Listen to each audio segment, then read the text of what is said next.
우리가 신앙생활을 하면서 하나님을 믿기 때문에 그 은혜를 사모하게 됩니다. 하나님을 믿기 때문에 또 의지하게 되는 것이죠. 찾게 되는 것이고요. 믿음이 없이는 하나님을 찾을 수도, 믿음이 없이는 하나님을 의지할 수도 없는 것입니다. 오늘 이 시편의 말씀은 1절에 하나님이여 사슴이 시냇물을 찾기에 갈구함같이 내 영혼이 주를 찾기에 갈급합니다 라는 고백을 합니다. 왜 이렇게 갈급한 마음으로 주를 찾는가 라고 볼 때, 물론 뒤에 나오는 말을 보면 마음의 아픔과 상처가 있어서, 괴로움이 있어서 하나님을 찾습니다. 그런데 그 하나님을 찾음을 갈급함으로 표현하고 있는데, 이 갈급함이라는 것 표현은 하나님의 은혜가 필요하다는 거죠. 그래서 사모함으로 하나님을 찾음을 이렇게 갈급함으로 표현하고 있습니다. 예레미야서 33장 3절 말씀을 우리가 많이 암송하시지만, 너는 내게 부르짖어라 라고 말씀하시는 하나님의 말씀, 그러면 내가 너에게 응답을 하겠다 말씀하시지 않았습니까? 그 부르짖음, 이게 바로 갈급함에 해당됩니다.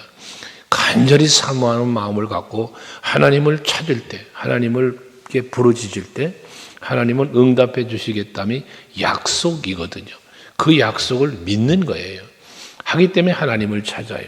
나의 괴로움을, 나의 슬픔을, 내가 참 마음의 아픔, 모든 것들을 해결해 주실 수 있는 오직 여호와 하나님이심을 믿기 때문에 그 믿음으로 주를 찾고 있다는 것이죠. 시편 107편 9절 말씀을 우리가 아는 것처럼, 우리가 하나님 앞에 간절히 주님을 찾고 할 때 하나님께서는 응답해 주실 것을 사모하는 모든 영혼에게 만족을 주신다. 줄인 영혼에게는 좋은 것으로 채워주신다고 말씀을 합니다. 거기에 사모하는 자, 줄인 영혼, 전부 다 마찬가지. 하나님을 찾는 영혼이죠. 거기에 하나님은 만족을 주신다, 좋은 것으로 채워주신다고도 약속을 합니다. 이것이 하나님의 약속이기에, 우리는 그 믿음이 있기에 새벽마다 주님 앞에 나와 하나님께 예배하며 또 나의 마음의 소원을 아뢰며 기도하는 거지 않습니까? 이 사모하는 마음이 없으면 이거 안 되는 일이지 않습니까? 그래서 언제나 우리는 하나님 앞에 사모하는 마음, 갈급한 심령으로 주를 찾는 그러한 신앙 생활이 이루어질 때 하나님의 채우시는 은혜가 누려지게 된다는 사실을 믿으시기 바랍니다. 근데 이렇게 갈급하게 하나님을 찾는데, 그 하나님은 2절에 보니 내 영혼이 하나님 곧 살아계시는 하나님을 갈망한다 라고 말씀하고 있습니다. 살아계신 하나님, 그러니까 이 시편 기자의 고백은 하나님을 갈급하게 찾는 이유는 하나님은 살아계시기 때문에 하나님을 찾는 거예요. 살아계시다는 말씀은 무엇입니까? 일하시는 하나님이라는 거예요. 예레미야서 33장 앞에 말했지만 2절에 그러잖아요. 일을 행하시는 여호와, 그것을 만들며 성취하는 여호와 말씀하시잖아요. 근데 살아계신 하나님은 일하시는 하나님이신 거예요. 살아계시기 때문에 내 형편을 아시고 살아계시기 때문에 날 위하여 일하실 수 있는 하나님이심을 믿는다는 이야기죠. 참으로 얼마나 답답했으면 그랬겠습니까만, 도대체 하나님 살아계십니까? 죽었습니까? 그런 기도하신 목사님이 계셨다고 했잖아요. 답답하니 그런 기도하지만 그렇다고 하나님이 살아계심을 믿지 않았기 때문이 아니고 간절한 표현이었다. 그분의 물론 결론적인 간증은 그런 역시 하나님 그런데 살아계십디다. 그게 간증이라고 그랬잖아요. 맞습니다. 여러분, 우리가 지나온 날을 돌아보아도 언제나 하나님은 날 위해 일하신 하나님이심을 우리는 깨닫잖아요. 이게 살아계신 하나님의 증거입니다. 오늘도 여러분을 위해서 그렇게 살아계신 하나님으로서, 일하시는 하나님으로서 여러분 곁에 계신 줄로 믿으시기를 바랍니다. 그러면서 3절에 말하기를, 사람들이 종일 내게 하는 말이 네 하나님이 어디 있느냐 하오니 내 눈물이 주야로 내 음식이 되었도다 라고 말씀합니다. 네 하나님이 어디 있느냐. 사람들이 조롱을 한다는 거예요. 왜 이런 조롱을 하겠습니까? 그를 도와주질 않는 거예요. 사람들이 볼 때 그가 지금 어렵고 고통 중에 있는데 하나님이 그를 위해서 일하시는 게 안 보이는 거예요. 그러니까 조롱을 하는 거예요. 네 하나님 도대체 어디 있어? 네가 믿는 하나님 도대체 어디 있는 거야? 조롱을 했다는 거잖아요. 그런데 분명한 것은 1절 후반에 말하지만 내 갈급한 심령으로 내 영혼이 주를 찾기에 갈급합니다 하면서 2절에 그러죠. 내가 어느 때에 나아가서 하나님의 얼굴을 배울까? 이 얘기는 뭡니까? 그는 살아계신 하나님이 계심을 믿으니까 그 하나님을 찾아간다는 얘기잖아요. 근데 찾아가서 만난다는 거 하고 말할 때 멀리 계신 하나님을 헤매며 찾아가는 것이 아니라 언제든지 내가 나아가면 만나주시는 하나님을 고백하는 거단 말이에요. 그러니까 하나님은 어디 계시냐? 가까이에 계시는 하나님이시다는 거예요. 나와 함께 계시는 하나님. 언제나 내가 고개만 돌려도 보이고 내가 손만 내밀어도 붙잡아 주시는 그런 곳에 계시는 하나님. 이 시편 기자는 언제든지 갈급한 마음으로 주를 찾기만 하면 만나주시고 살아계셔서 역사하신 하나님인 줄로 믿고 있다는 것이거든요. 그래서 여러분에게 늘 말씀을 드렸지만 하나님은 살아계심을 믿어야 하고 나와 함께 계심을 믿으셔야 하고 날 위하여 일하고 계시는 하나님을 믿어야 된다고 늘 말씀드렸죠. 오늘 시편 기자가 그 고백을 하는 겁니다. 그런데 사전에 보면 자기를 조롱하는 사람이 어떤 사람인가를 말씀하고 있는데 내가 전에 성의를 지키는 무리와 동행하면서 기쁨과 감사의 소리를 내며 그들을 하나님의 집으로 인도했더니 이제 이 일을 기억하고 내 마음이 상하는도다 라고 말하는 거예요. 다시 말해서 지금 이 마음이 괴로운 이 사람을 조롱한 네 하나님 어디 있어라고 조롱한 사람이 누구냐? 그가 하나님의 성전으로 저를 인도했던 그들이 그렇게 조롱을 하고 있는 거예요. 이 얼마나 마음 아픈 일이겠습니까? 예레미야 선지자가 하나님의 말씀을 전할 때 동족들에게 전하는 거잖아요. 백성들아 하나님께 돌아와라. 형제들아 돌아와라. 그래야 우리 산다 라며 말할 때 동족들이 예레미야를 죽이려고 했잖아요. 이게 얼마나 마음 아픈 사연입니까? 욥이 고난을 당할 때 친한 친구라는 자들이 와서 정죄하며 그러지 않았습니까? 마음 아픈 일이죠. 모르는 자들이 대적자들이 그럴 수 있다 하지만 가까운 친구들이 지인들이 어제도 아침에 이 다윗의 시편을 묵상했던 것처럼 저들이 함께 신뢰하면서 떡을 먹었던 그런 자들이었다고 그러잖아요. 근데 그들이 자기를 대적했다잖아요. 가까운 사람이 친밀했던 사람이 신뢰했던 사람이 그 배신이죠. 일종의 배신. 이럴 때 그 마음에 받는 상처를 말하고 있습니다. 여러분 사실 가만히 생각해 보면 배신을 누가 하느냐 나를 배신하는 사람이 누구냐를 여러분 한번 돌이켜 보시면요. 가까운 사람이 배신을 하는 거예요. 나와 상관없는 사람이 나를 이렇게 대적하는 거 그걸 배신이라고 안 해요. 배신이라는 말은 어떤 게 배신이냐면 내가 사랑을 주었어요. 내가 은혜를 주었어요. 뭔가 섬겨줬어요. 잘해줬어요. 그런데 그 사랑과 그 은혜에 대한 보답을 안 하고 대적하는 이게 배신이에요. 나와 상관없는 사람이 나에게 등 돌리는 게 뭐 배신입니까? 그럼 뭐 그럴 수 있는 일이잖아요. 그러니까 배신을 누가 한다? 가까운 사람이 배신을 하는 거예요. 그래서 여러분들도 항상 인생을 살면서 특별히 또 신앙생활을 하면서 서로와의 관계를 잘 유지시켜 가는 것. 그게 중요한 게 뭐예요? 어제 아침에도 말했죠. 예수 안에서 하나됨이 이루어져야 된다. 예수가 없는 하나됨은 예수가 없는 가까움은 세상적으로 흘러갈 수밖에 없고요. 언젠가는 이 배신과 분열이 일어나게 되어 있습니다. 그래서 항상 여러분들은 신앙생활 하시면서 예수가 중심이 된 만남은 확장해 가셔요.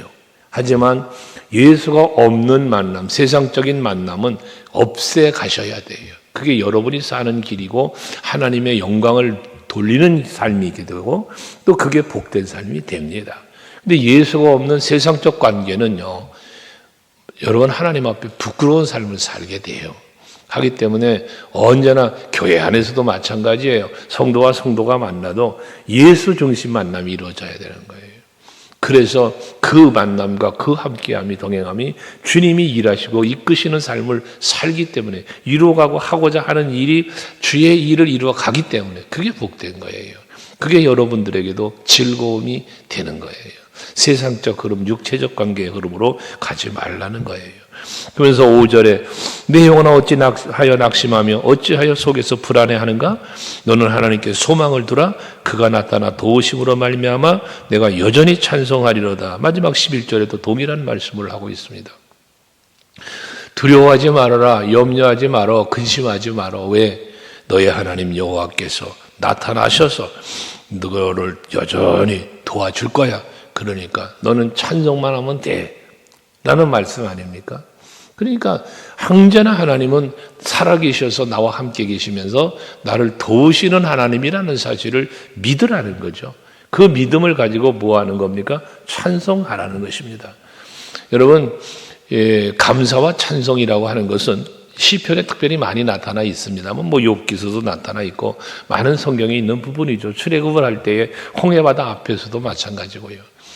믿음의 사람은요, 고난 중에도 즐거워하며 하나님을 찬송합니다. 그게 믿음입니다. 그래서 믿음은 소망을 이끌어낸다는 것입니다. 환경은 고난입니다. 상황은 참 슬픔입니다. 그런데도 불구하고 하나님을 찬송할 수 있다는 것. 이게 믿음입니다. 이게 소망입니다. 지금 핍박 중에도 바울과 실라 같은 경우에도 감옥에 갇혀 있잖아요. 그 지하 감옥에, 깊은 감옥에 착고까지 차여 있다잖아요.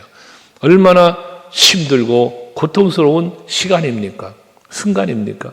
그런데 그들이 입을 열어 하나님께 찬송을 드렸다잖아요. 이게 우리가 하나님 앞에 드리는 진정한 감사요, 진정한 믿음이며 소망인 겁니다. 말로만 하는 믿음, 소망이 사랑이 아니라 내 삶의 현장에서 이것이 실천되어지는 것, 고백되어지는 거예요. 그래서 믿음은, 행함이 없는 믿음은 곧 죽은 것이라고 야고보 사도가 말하는 의미가 무엇이겠습니까? 믿음이 있다면 행함이 따라와야 된다는 거예요. 이게 믿음입니다. 베드로가 물에 빠져갈 때 예수님께서 그를 건져주시잖아요. 물 위를 걸어왔던 믿음이에요. 베드로가 물 위를 걸어올 정도의 믿음. 근데 그가 바람으로 인하여 빠져간단 말이죠. 그때 주님이 나를 구원하소서 하니 그 손을 잡아 건져주시지 않습니까? 그러면서 하신 말씀이 뭐예요? 믿음이 작은 자야, 왜 의심하느냐라고 말씀하지 않습니까?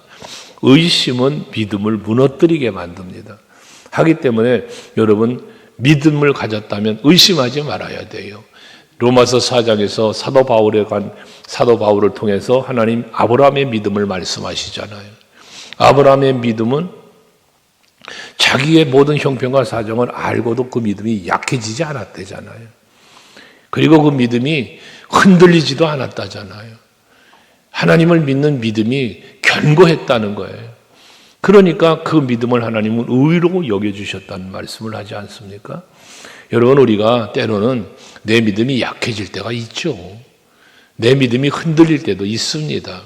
하지만 그 믿음을 우리는 뭐 하는 겁니까? 지키고 이기며 나아가는 것이죠. 그래서 사도 바울 고백처럼 내가 선한 싸움 싸우고 달려갈 길을 마치고 믿음을 지켰다. 그 믿음을 지켰다는 말. 믿음을 지켰기 때문에 선한 싸움에서 이긴 거예요. 달려갈 길을 마칠 수 있었던 겁니다. 하기 때문에 여러분들의 믿음이 견고한 믿음이 되셔야 하는데, 그러려니까 어떻게 돼? 소망을 하나님께 두어라 라는 것입니다. 하나님이 하시면 됩니다. 하나님이 나를 도와주시기만 하면 됩니다. 이게 여러분의 믿음이 되어야 되고 고백이 되어야 돼요. 두려워 말라, 내가 너와 함께함이라. 놀라지 말라, 내가 네 하나님이 됨이라. 내가 의로운 손으로, 참으로 내가 의로운 손으로 너를 붙잡아 줄 것이다. 이게 하나님의 약속 아닙니까? 이 약속은 이사야 선지자에게만 준 게 아니라 이스라엘 백성들에게만 준 게 아니라 오늘 여러분들에게도 주어진 약속임을 믿으셔야 하는 겁니다. 두렵지 않은 거예요. 그러면서 6절에 말하죠. 내 하나님이여, 내 영혼이 내 속에서 낙심이 되므로 내가 요단 땅과 헤르몬과 미살산에서 주를 기억하나이다. 주께서 하신 일, 이걸 기억한다는 거예요. 홍해바다를 가르셨어요. 가나안을 점령하게 하셨어요. 그리고 이루신 수많은 일들을 기억한다는 거예요. 여러분, 우리는 항상 하나님의 주신 내게 베푸신 은혜를 기억하는 신앙이 되어야 돼요. 이 은혜를 기억하지 못하면 깨닫고 기억하는 것이 우리에게 엄청 중요한 거예요, 은혜는. 그러지 깨닫지 못하거나 기억하지 못하면 우리의 믿음이 무너져 내리는 거예요. 야곱에 대한 이야기를 말씀 많이 드렸잖아요. 하나님께로부터 장자의 명분을 부여받는 그 은혜를 입었어요. 예삼촌 집으로 도망갈 때에 꿈에서 나타나 그에게 주신 약속이 있지 않습니까? 그러니까 얼마나 그 마음이 야곱이 은혜에 감사했던지 나를 무사히 돌아오게 해주신다면 내 이 베델이라 이름까지 지어놓으면서 여기서 내가 하나님 앞에 제단을 쌓겠노라고 그래가면서 고백을 했잖아요. 서원을요. 근데 그 은혜를 잊어버리는 야곱의 모습을 보잖아요. 예삼촌 집에 가서는 라헬이라는 여인 때문에 그 자기 소유된 재물 때문에 하나님을 잊어버리고 살잖아요. 돌아오다가 에서를 만나게 될 때니 위급한 상황에서 그제서야 하나님 찾는 야곱. 야복나루를 건너가 형 에서와의 문제가 해결되니 또 여호와의 은혜를 잊어버리는. 그러니까 하나님께서 그 세겜 땅에 있을 때 나타나셔서 말씀하잖아요. 야곱아, 너 형 에서의 낯을 피하여 도망갈 때 너에게 나타나셔서 약속하셨던 여호와를 기억하라잖아요. 기억. 그리고 베델로 올라가라 하잖아요. 여러분, 우리가 은혜를 잊어버릴 때에 하나님께 감사하지 못하고 은혜를 잊어버림으로 우리가 믿음이 약해질 때가 있는 거예요. 언제나 하나님이 내게 베푸신 은혜를 기억하며 사는 여러분들이 되시기를 바랍니다. 8절에 보면 낮에는 여호와께서 그의 인자심을 베푸시고 밤에는 그의 찬송이 내게 있어 생명의 하나님께 기도하리로다. 수많은 일을 행하셨던 그 하나님, 죽을 고비를 위해서 살려주신 하나님, 모든 위협 속에서 지켜주신 하나님, 그 하나님께 생명의 하나님이라고 말합니다. 생사와 복을 주관하시는 하나님. 그 뒤에 9절에 보면 내 반석이신 하나님이라고도 말합니다. 변함없는 하나님이에요. 흔들리지 않는 하나님이세요. 내 생명의 주관자세요. 그런 하나님으로 지금 이 시편 기자는 믿고 믿음으로 찬송하며 믿음으로 고백하고 있음을 말씀하고 있는 것입니다. 다시 말씀드립니다. 5절에서도 말씀했고 11절에도 말씀하는 것처럼 정말 낙심이 올 때 왜 낙심하느냐? 왜 낙심하느냐? 그 낙심하는 것을 물으면서 낙심하지 말아야 할 이유를 너 왜 불안해하느냐? 낙심하냐? 불안해하냐? 그러지 말어. 네 하나님께 소망을 두어. 왜? 나는 그가 나타나 도우심으로 말미암아 내 하나님을 여전히 찬송하리로다. 하나님 내 곁에 있어. 하나님 살아있어. 언제나 나를 위해 일하시는 거야. 그러니까 나는 그 믿음을 갖고 상황은 지금 고달프다니까요. 상황은 지금 괴롭다니까요. 그렇지만 그렇게 나타나 도우실 하나님을 믿기 때문에 살아계신 하나님, 함께 계신 하나님, 나를 도우실 하나님을 그에게 소망을 두고 그를 믿기 때문에 나는 여전히 찬송하리로다. 여전히 찬송하리로다. 여러분, 그렇습니다. 상황이 바뀌어도 어떠한 문제가 일어나도 우리는 항상 하나님을 찬송할 수 있는, 감사할 수 있는 그와 같은 믿음, 그와 같은 소망이 여러분에게 항상 있어서 날마다 살아가는 하루하루의 삶이 늘 하나님께 감사하며 찬송하며 사는 복된 삶이 이루어질 수 있기를 주 이름으로 축복합니다. 기도하시겠습니다.